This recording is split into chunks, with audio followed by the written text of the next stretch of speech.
Kõigi viimaste poliitiliste arengute kajastamiseks on mul hea meel tervitada stuudios meie vanemkorrespondenti Owen Altmani. Ja Owen, ma tahan alustada ühe areneva looga, mis kindlasti tekitab siin Iisraelis palju kõneainet.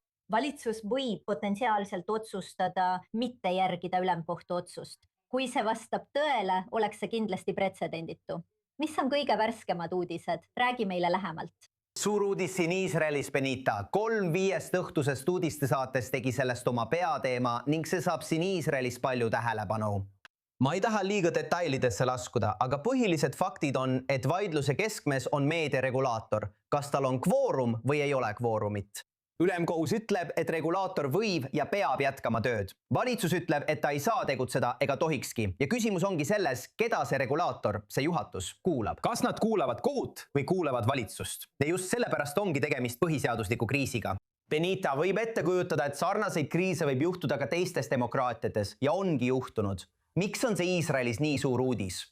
Sest hoolimata kõigist nendest aastatest, mil Iisraeli paremtiib ja eriti parempoolsed valitsused on kohut ja eriti ülemkohut teravalt kritiseerinud, ei ole valitsused seni olnud valmis seda piiri ületama ja ütlema, et nad ei kuuletu kohtule. Ja oluline on öelda, et viimase tunni jooksul on see valitsus teatanud, et nad tegelikult ei kavatse seda teha. Valitsuse sekretär tuli välja täpsustusega öeldes, oodake hetk, meie justiitsministri ja kommunikatsiooniministri varasem avaldus ei ütle, et me ei kuuletu kohtule.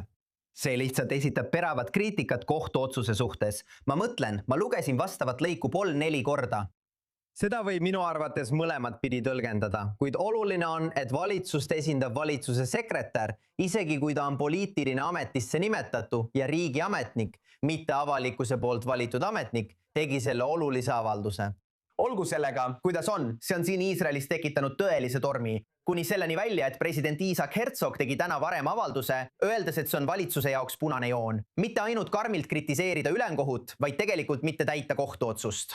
Lõppkokkuvõttes, Benita, peame nägema, kuidas see areneb. Kas meil on tõesti olukord, kus kohus ütleb regulaatorile, et ta peab kogunema, valitsus ütleb regulaatorile, et ta ei tohi koguneda ja regulaator peab valima, mis tähendab, et meil on omamoodi põhiseaduslik kriis või on see lihtsalt palju kära, mis lõpuks kuhugi ei vii? Aga see on suur osa Iisraeli valimiste poliitilisest maastikust. Oleme varem rääkinud sellest, kuidas sellised teemad hoolimata kõigest, mis on juhtunud pärast 7. oktoobrit, võivad olla valimiskampaania keskmes. Ja päeva jooksul toimunud arengud, Benita, peaaegu sõltumata sellest, kuhu need viivad, on oluline meeldetuletus. Miks?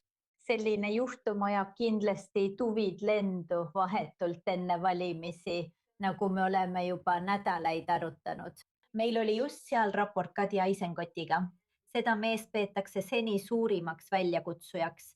Benjamin Netanyahu jaoks võib palju muutuda. Kui mures peaks Iisraeli peaminister olema ja mida täpselt Eisenkotil praegu pakkuda on, mis paneb teda nii palju tähelepanu saama? Teine küsimus, äärmiselt oluline, Benita. Kõigepealt tänan meie kolleegi Shai Iisraeli meie heebreakeelsest sõsarkanalist selle raporti eest. Isegi kui seda jutustas tuttav hääl, nagu te kuulsite, ei saa ma kindlasti selle eest au endale võtta. Vaata, Gadi Eisenkot on olnud teatud kontrasti Netanyahuga. Nägime teda selles raportis meie heebreakeelse sõsarkanali intervjuus. Veidi kortsus välimusega, mis on ilmne kontrast Benjamin Netanyahuga, kes näeb alati väga viimistletud välja. Ja paljusid iisraellasi tõmbab see. Keegi, kellel on maalähedane olek, alandlikkus ja kelle kohta öeldakse, et tal on see mitte ainult kaamerate ees, vaid ta kulisside taga. Alati ei ole alandlikkus Netanyahu tugevaim külg. Loomulikult on Netanyahul teisi tugevaid omadusi. Gadi Eisenkot, samuti endine Iisraeli sõjaväe staabiülem, toob kaasa tõelise julgeolekualase pädevuse pärast 7. oktoobrit muutunud maailmas. Benita, isegi kui need ei ole teemad, mis valimiste tulemuse otsustavad ja isegi kui ainult julgeolekualasest kogemusest ei piisa, võib-olla on see siiski vajalik. Mis puudutab Netanyahut, siis ta on sageli öelnud, et teda ei huvita, kuidas vasakpoolsed oma hääli jagavad. Ja praegu on fookus vähem Eisenkoti ja Netanyahu vahelisel võistlusel ning rohkem Eisenkoti ja Bennetti vahelisel võistlusel selle üle, kumb neist saab Netanyahu peamiseks väljakutsujaks. Kumb neist, kas Bennett või Eisenkot, saab olema Netanyahu peamine väljakutsuja? Bennett on lihtsalt küsitlustes langenud, samal ajal kui Eisenkot on tõusnud. Meie viimase küsitluse järgi, mille tegi meie heebreakeelne sõsarkanal, saaks Gadi Eisenkoti partei täna valimiste korral 20 kohta ja Bennett 11. Muide, Iisraeli avalik-õigusliku ringhäälingu Kan poolt viimase tunni jooksul avaldatud küsitlus annab Eisenkoti parteile 23 kohta, mis oleks viigis Likudiga. Benjamin Netanyahu Likudil samuti 23 kohta. Igal juhul on praegu tähelepanu keskmes võidujooks, kui nii võib öelda, Eisenkoti ja Bennetti vahel ja Eisenkot on kõigis küsitlustes selgelt juhtima asunud. Aga küsimus on, Benita, kas ta on, kui kasutada Ameerika väljendit, läbivalgustatud? Või näeme me Ameerika stiilis tõusu, terava tähelepanu alla sattumise ja languse tsüklit Gadi Eisenkoti puhul, kui meedia ja tema poliitilised vastased hakkavad talle rohkem tähelepanu pöörama?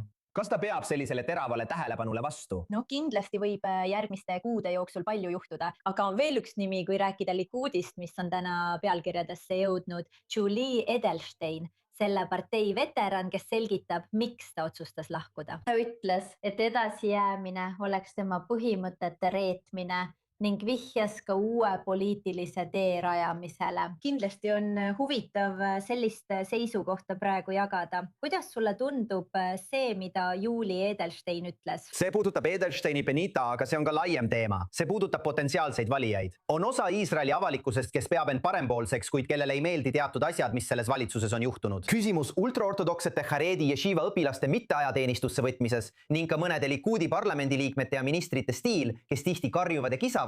Meid nähakse justkui sunnituna seda tegema, aga neile see ei meeldi. Samas ei taha nad hääletada opositsiooni poolt. Edelstein ja mitte ainult tema püüavad neile poliitilist kodu pakkuda. Mis puudutab Edelsteini isiklikult, võib-olla mõnele meie vaatajale tuttavat nägu, siis ütleksin järgmist. Need, kes minu arvates viimaste nädalate jooksul temaga rääkisid, said selge mulje, et isegi kui ta kaalus nende kahe tee vahel, siis just selle tee ta valis. Lahkuda Likudist pärast 23 aastat ja kandideerida ja olla üks neist inimestest. Ja paljud püüavad Benita kõnetada seda Iisraeli valijablokki. Parempoolsed, kuid mitte tingimata koalitsiooni toetavad valijad, kes tunnevad end poliitiliselt kodutuna. Edelstein ja mitte ainult tema püüavad neile poliitilist kodu pakkuda. Ja see grupp on oluline. Me räägime sellest järgmiste kuude jooksul, sest just see on see kõikuvaid valijaid koondav grupp, kes võib valimistulemuse otsustada.